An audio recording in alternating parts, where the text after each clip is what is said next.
Ah bah les médecins, de toute façon, pour eux, c'est inespéré que je sois encore là, puisqu'ils m'ont cru morte, vraiment. Enfin, ils ont cru qu'il n'y avait plus rien à faire. Mon oncologue m'a dit que j'étais extrêmement malade, extrêmement faible, fragile, etc. Et je n'ai jamais réalisé que la situation était grave à ce point, hein.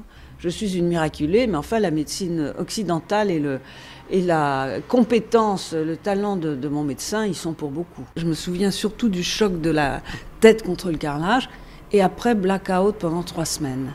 Oui, il y a eu quelques jours de coma. J'ai pas tous les détails en tête puisque je ne les ai pas vécus consciemment. J'avais fait un édème pulmonaire, c'est là où la situation est devenue très critique. Tout ça s'est greffé sur le problème du lymphome. Quand les médecins ont vu que la situation était de pire en pire et que j'allais y passer, allons-y, administrons-lui les 2 chimios. Et c'est ce qui m'a ressuscité en fait. Je crois que j'ai donné le meilleur de ce que je pouvais donner dans ce domaine-là. Il faut quand même de l'énergie pour enregistrer quoi que ce soit. Et donc ça, je savais que cette énergie, je ne l'avais plus. Et puis donc, je vous dis, il y a cette fatigue qui vient se greffer là-dessus.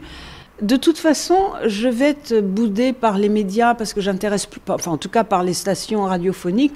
Mais alors c'est irrévocable, vous arrêtez véritablement la chanson? Ah oui, oui, simplement, il faudrait que je trouve quelque chose à faire parce que bien que je sois à l'âge de la retraite depuis longtemps, je ne me sens pas bien quand je ne fais rien. Il arrive un moment où je culpabilise, où je m'ennuie même, où je m'ennuie.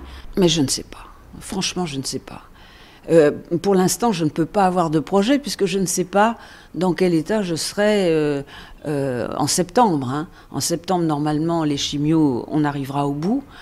Est-ce qu'il faudra en faire d'autres? Dans quel état physique serai-je?